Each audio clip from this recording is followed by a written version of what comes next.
presenta Antel. Avanzamos juntos.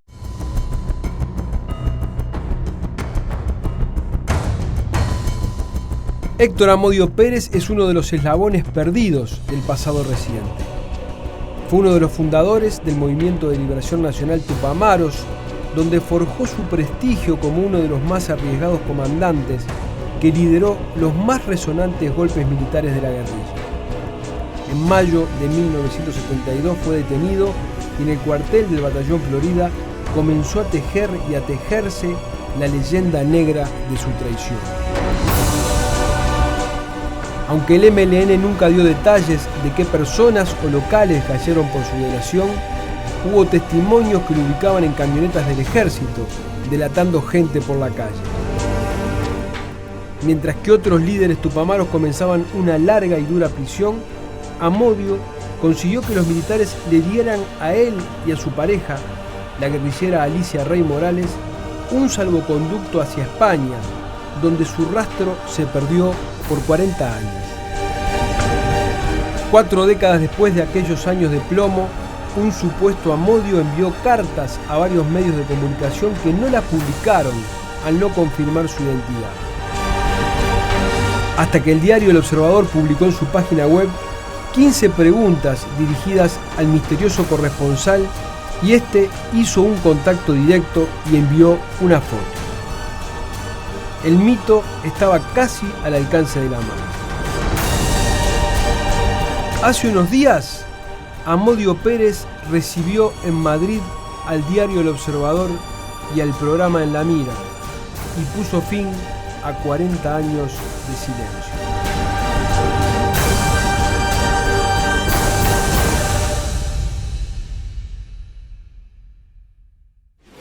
Buenas noches y gracias por estar ahí. Estamos en La Mira, estamos en BTV hoy en un programa especial que se va a extender por las próximas 2 horas, 5 bloques con la entrevista que le realizamos hace unos días fuera de Madrid, en las afueras de la capital española, a Héctor Amodio Pérez, el ex dirigente tupamaro, señalado como el traidor histórico que habría contribuido a la derrota militar del MLN, que por 40 años guardó silencio y que se terminó convirtiendo en una especie de leyenda negra, de eslabón perdido del pasado reciente. Amodio dice que su fama de osado guerrillero se le hicieron a propósito para luego terminar acusándolo con la misma gravedad o con la misma dimensión de esa fama que se había hecho, que en realidad esa fama o esos golpes tan certeros se debían a que él era un planificador, un organizador, un hombre muy cuidadoso, lo cual confirmó cuando nos dio instrucciones precisas a la llegada del aeropuerto de Barajas acerca de cómo movernos por allí para confirmar que nadie nos estaba siguiendo.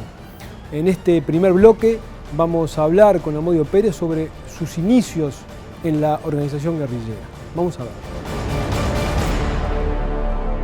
Se han dicho muchas cosas, seguramente algunas verdades, muchas medio verdades, algunas media mentiras, muchas mentiras enteras,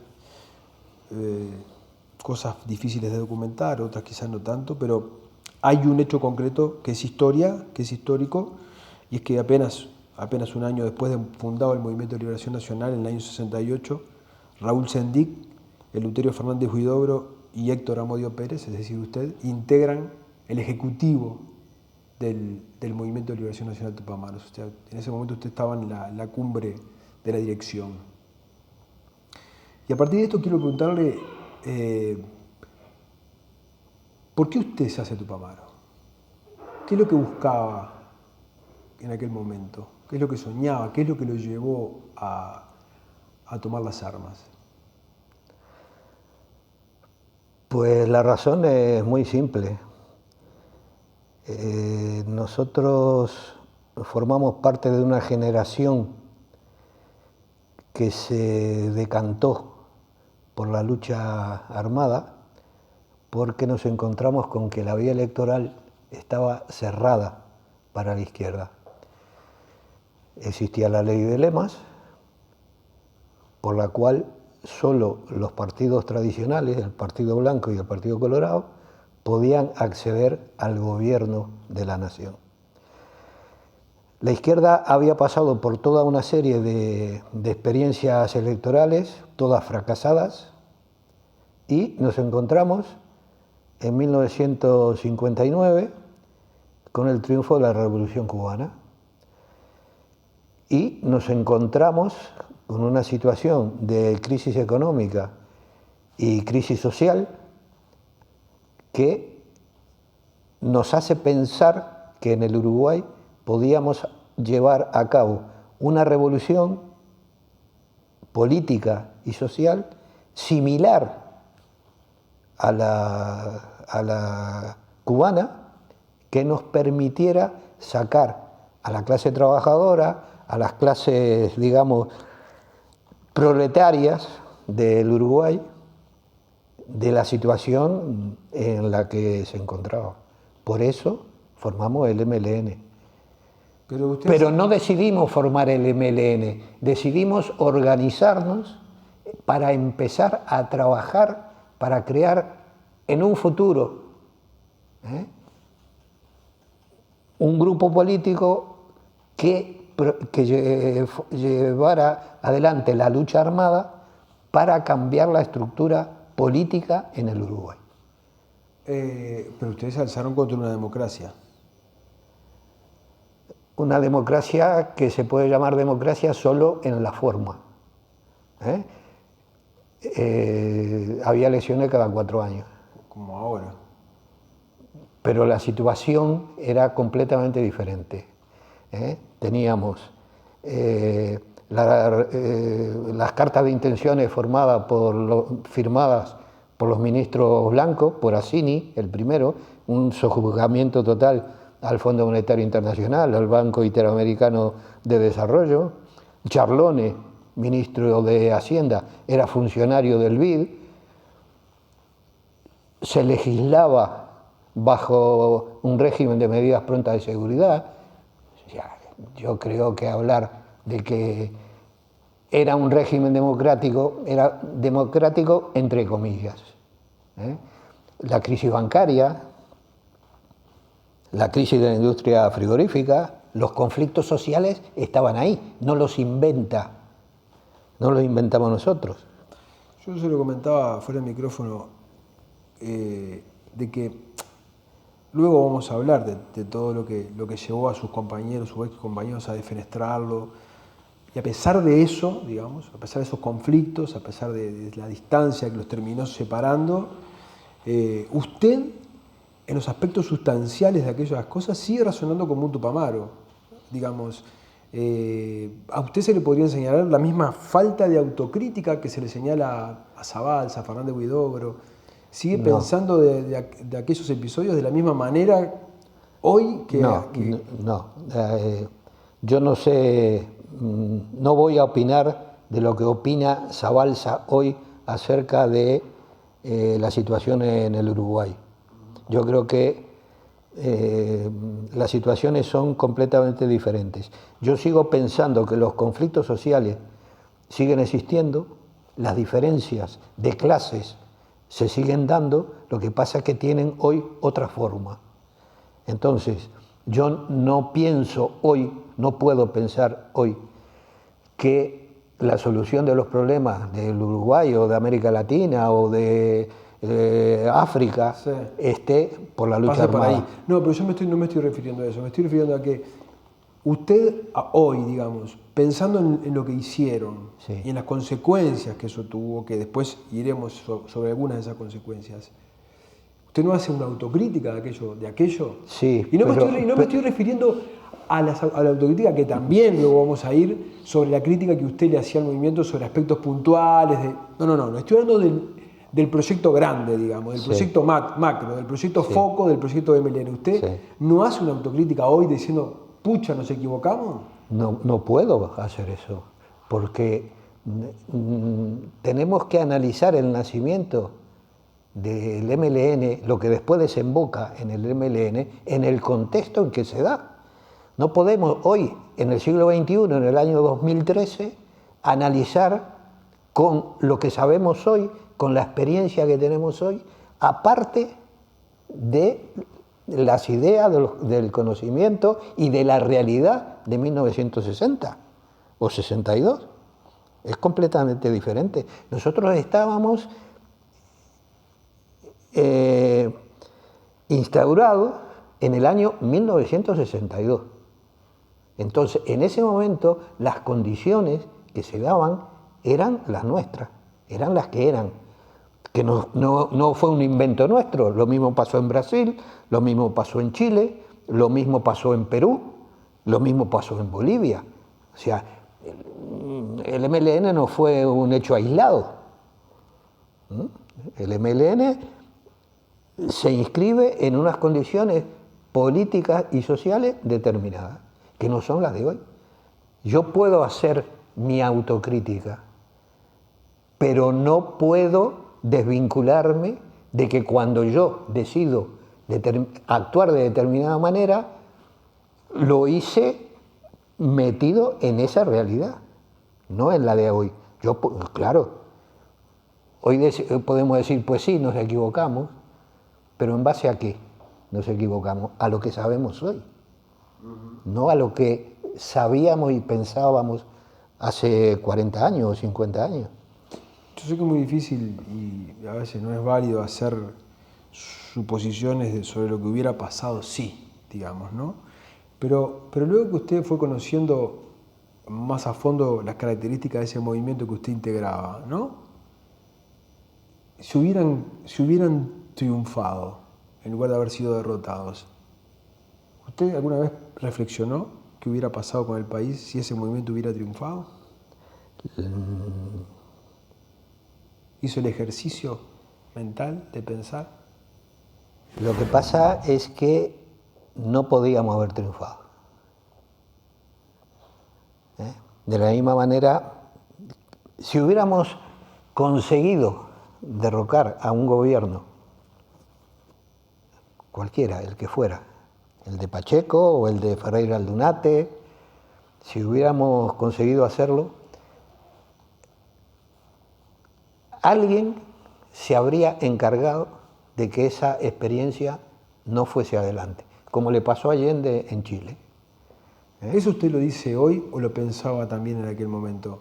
En aquel momento no. No, porque si no. algo, En aquel momento... Usted no se metió para perder, digamos. No, claro que no.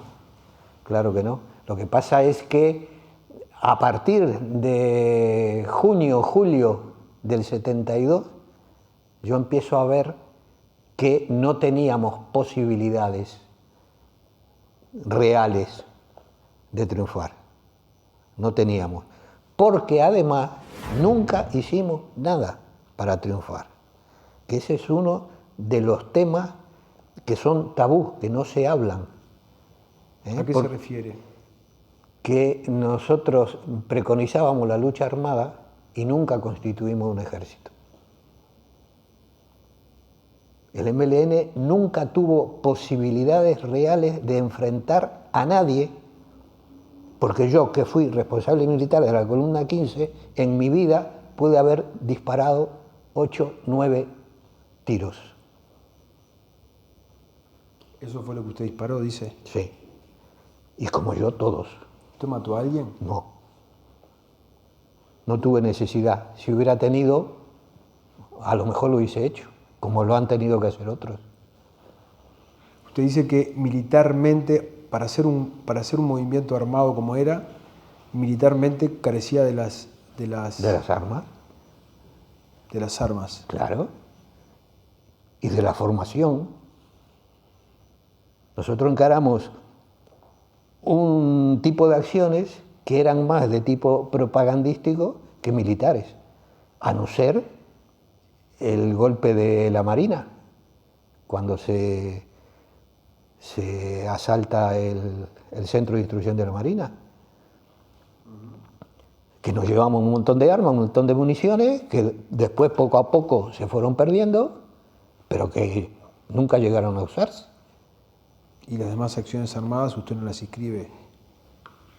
¿Cómo? ¿Las demás acciones armadas usted no las inscribe dentro de una acción militar? No, a no ser incluso el Plan Hipólito.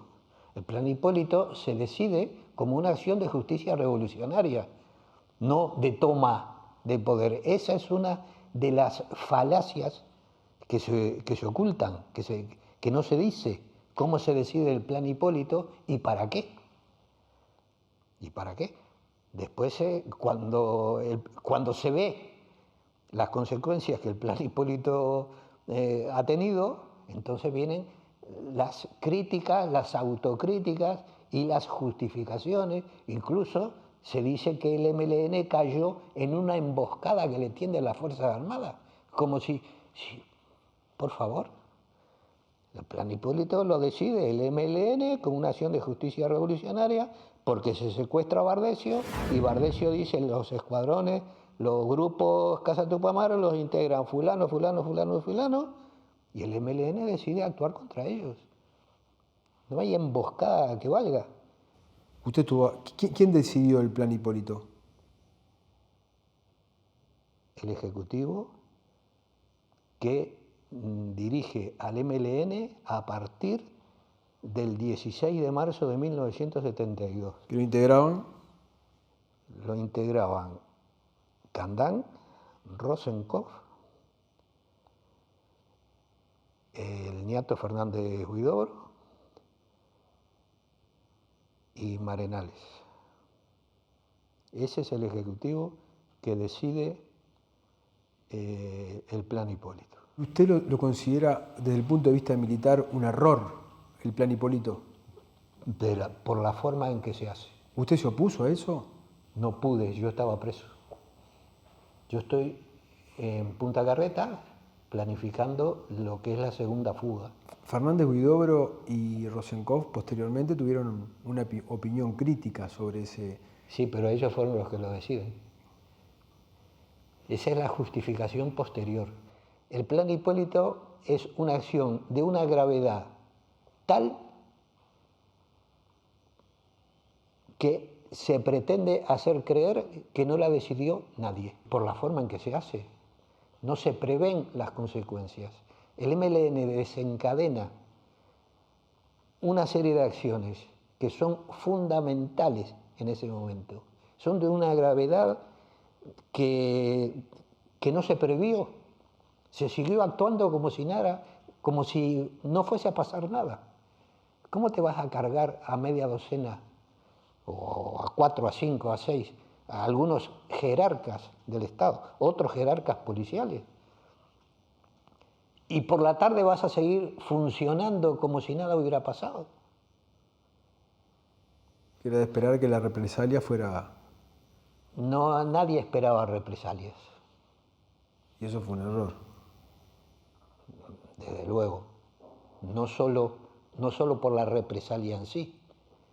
Es que había una serie de locales que estaban individualizados y por los fallos internos de seguridad, que eso es un tema que se oculta o se plantea, pero no se analiza de fondo por qué se crea una forma de funcionamiento que deja de lado preceptos básicos de funcionamiento. En algunos contactos que hemos tenido previos a esta entrevista, yo he notado que para usted, no digo que sea una obsesión, ni mucho menos, pero es un tema recurrente el hablar de los fallos en la seguridad. Claro. ¿Cuáles son? Era responsabilidad del Ejecutivo, me imagino, pero... Hay una responsabilidad que es general, que se da por un ablande de la forma de funcionamiento. Nosotros, cuando pasamos a la clandestinidad en 1966, algunos y otros a principios del 67, establecemos unas normas de funcionamiento que son muy rígidas, que tienen que ver con la seguridad interna, lo que nosotros llamábamos la compartimentación. Yo era jefe, entre comillas, porque también vamos a hablar de las jefaturas. En el MLN nunca hubo jefaturas. Lo que había era un accionar, una actuación que te daba más o menos prestigio interno en función de lo que hacías, pero jefes no hubo. Entonces, yo era responsable de grupos de acción que no conocía quiénes los integraban. De la misma forma que fui responsable de servicios y yo no sabía quién integraba esos servicios. Eso está bien que sea así. Claro. Usted dice que con el paso del tiempo el MLN bajó los brazos en materia de seguridad. Totalmente. Cuando a mí me detienen la segunda vez, nosotros teníamos un mecanismo de seguridad interna que se llamaba el intercolumnas. El intercolumnas era un encuentro diario a determinadas horas que solo lo conocían ellos para reunirse en determinados sitios de Montevideo para verse, para saber que todo estaba en orden. En ese verse, en esa reunión, en ese encuentro que se daba, se sabía si había problemas en una columna o en otra. Eso se dejó de hacer, a tal punto que representantes de columnas que tenían que asistir a los intercolumnas no van y todo el mundo lo dio como normal. Es que hoy fulanito no vino. No se sabía por qué. Y no qué. Se sabía por qué. Cuando a mí me detienen en el 72, un poquito, yo estaba organizando la fuga, la segunda fuga. Cuando a mí me detienen, yo voy a ese local porque en ese local íbamos a planificar lo que iba a ser el túnel. Y yo voy a ese local, me dan la contraseña telefónica porque la policía sabía la contraseña. Yo tengo que llamar desde un teléfono público, llamo desde Boulevard Artigas y Garibaldi, creo que fue. Llamo y lo que yo creo que es una compañera del MLN me da la contraseña y yo voy. Resulta que el responsable de ese local o de la columna a la que ese local pertenecía hacía 2 o 3 reuniones que no iba al intercolumna y hacía 4 días que ese local lo había allanado la policía. ¿Y quién le había dado la contraseña a la policía? Porque tenían el teléfono intervenido. Ahora, ¿de dónde le viene? Una cosa que también parece ser unánime es que usted era el fierrero, digamos, el hombre de los fierros, el hombre de la acción armada, el hombre de las acciones más arriesgadas, y que en eso era muy prolijo y era muy arriesgado. ¿De dónde le viene a usted ese conocimiento militar? Es que eso no es cierto. Eso no es cierto. ¿Qué es lo que no es cierto? Que yo sea todo eso que se dice. ¿Cómo que no es cierto? No. Bueno, algunas de las acciones más importantes las lideró usted. Pero no fui yo solo. Mi único mérito, que por llamarlo de alguna manera, yo impongo por convencimiento, no por disciplina, un sistema de trabajo, un método de trabajo, que es la planificación, que es el estudio, que es la meticulosidad de los detalles, que no los aprendí yo solo. A mí me los transmite el ingeniero Jorge Manera Lluveras, que es el que me incorpora a mí a lo que después termina siendo el MLN. El ingeniero Maneras fue mi maestro en las primeras etapas y yo impongo ese método de trabajo, primero porque integro un comando de columna con la Negra Mercedes, que tiene exactamente los mismos criterios que yo. La columna 15, yo nunca dirigí ni planifiqué una acción que no estuviera avalada por la línea política del Comité Ejecutivo. Porque yo participaba de las elaboraciones porque muchos dicen, de esa línea no, política. porque Amodio, digamos, no había estaban los políticos No, y eso estaban no es los cierto. militaristas. Eso no es cierto. Y digamos, ¿a usted no le daban manija para ser militarista? No. O sea, la 15 era militarista porque el No. Ejecutivo decidía cosas. ¿Cómo Claro, era? claro. El Ejecutivo decidía cosas. Digamos, la 15 era tan militarista como el Ejecutivo lo decidiera. Era tan militarista como la 1, la 10, como la 5, la 25 o el nombre que le quisieras poner. Pero lo que le quiero decir es que todas las acciones de la 15 eran decididas por el Ejecutivo. Claro. No hay ninguna acción de la 15, y hicimos muchas, no hay ninguna que fuera decidida por sí y ante sí por la columna 15. ¿Cuál es la importancia que adquiere la 15 dentro del MLN? Fundamental. Hay un momento en que la 15 es el MLN. Eso es así. ¿Cómo es eso? No, prácticamente monopoliza las acciones. Decir eso, Y no solo monopoliza las acciones, sino que había creado los cuadros, como se llamaba, los dirigentes que fueron ocupando, a raíz de sucesivas caídas, fueron ocupando los puestos de dirección. Hay un momento en que la 15 es el Ejecutivo. ¿Y quién era el jefe de la 15? No había un jefe de la 15. ¿Quién era el líder? Había un comando. ¿Quién era el comandante? Si hacemos un esquema organizativo, si yo era miembro del Ejecutivo y participaba del comando de la 15, en un esquema organizativo piramidal, pues se puede decir que yo era el jefe, pero no era el jefe. Por lo tanto, si en un momento... Porque yo no decidía por mí. Está bien, pero si en un momento la 15 era el MLN y usted era la figura más representativa, en un momento usted fue el hombre más poderoso del MLN. No, vamos, eso me lo dicen. Eso es por transitiva. No. Esa es la justificación que se pretende dar. Si de mí se dice que fui tan importante en lo militar, en lo organizativo, que tuve tanto poder para justificar la debacle. Porque si no, no hay razón. Si resulta que el MLN es una fuerza política y militar de la envergadura que se dice que tenía, ¿cómo se justifica que el MLN desaparezca entre abril y junio o julio de 1972? Es que Amodio ha traicionado. ¿Y cómo la acción de un traidor en una organización clandestina que se supone compartimentada y todo lo demás? No, es que Amodio lo sabía todo. Amodio fue el hombre más poderoso y eso es mentira.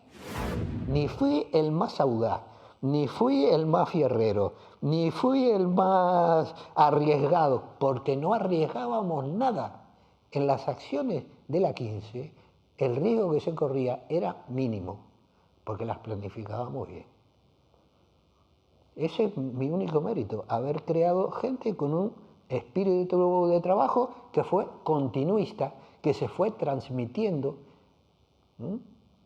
que fue el error que cometieron los dirigentes de las columnas del interior cuando, a raíz de esa famosa reunión que Zabalza dice que fue el 16 de marzo de 1972, donde el Ejecutivo actuante en ese momento claudica y entrega la dirección y se la entrega a Fernández Huidobro, a Sendig, al Ejecutivo que planifica y decide el Hipólito y la puesta en práctica del plan del 72,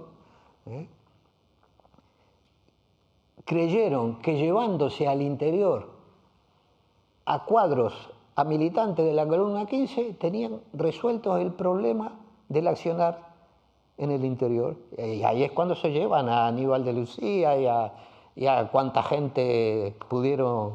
Hicieron un magma, deshicieron el MLN en Montevideo para llevárselo al interior. No solo se llevaron a los militantes, se llevaron las armas, que eran poquísimas, y deciden la puesta en práctica de un segundo frente para aliviar la tensión en Montevideo. y dejan a Montevideo desarmado, inerme, deshecho, solo con la capacidad de hacer el plan Hipólito, y a partir de ahí el MLN desaparece.